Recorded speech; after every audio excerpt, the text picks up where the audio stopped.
World Green Building Council is a network of around 70 national green building councils around the world. It's the largest network for sustainable built environments in the world, and we exist to support members. There's around 36,000 members across the world to demonstrate the benefits of sustainable built environments, to advocate for better policy and regulations, and train and educate and equip the sector with the resources necessary to do that.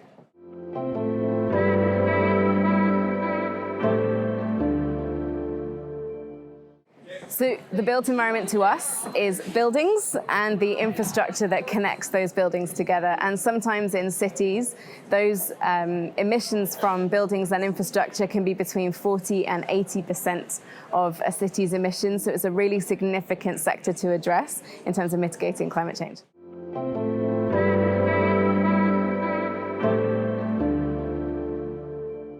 I'm here at the Bloomberg Sustainable Business Summit today to share about what happened at the Cities, Regions and Built Environment Day at COP26, which is the first time built environment has been on the COP agenda since 2015 and COP21, and to share our hopes and expectations for COP27 and how attendees of the conference can adapt their various approaches to ensuring they have a sustainable real estate to support that transition.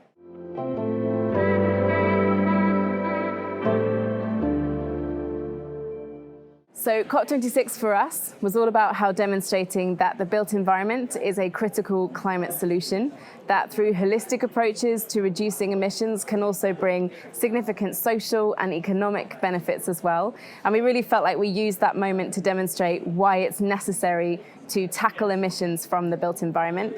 And so looking ahead to COP27, we're focused on implementation, on demonstrating what's happening within the marketplace, converting that vision to action, showing what's already being done, and advocating for now bringing those solutions to the scale necessary to help achieve our vision of total sector decarbonization.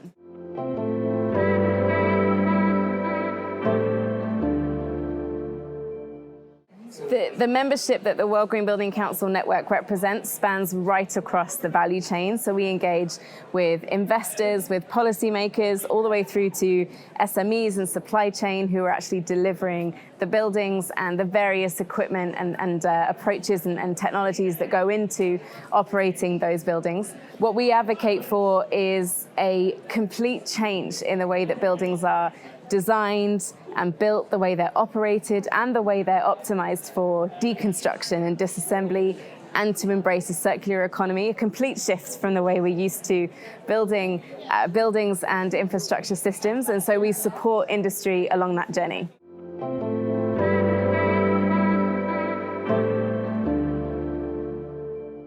That's right, so we call that the ambition loop. Businesses, front-runner businesses, and cities and other policymakers who are already implementing some of these approaches into their own real estate portfolios.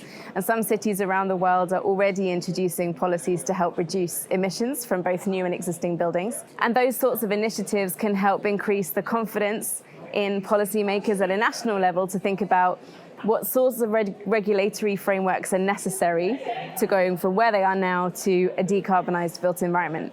And then setting those roadmaps creates confidence in the investor community to make those investments into the sorts of technologies and approaches to advance towards a net zero economy. That in turn creates more confidence from policymakers to implement more regulation, to bring that to the mainstream, to actually require it as part of policy. So businesses taking that front-runner action is really important to demonstrate what's possible, what's necessary, and the solutions that already exist in order to inform those policy frameworks and in order to see mainstream action towards the sorts of buildings that we need to see.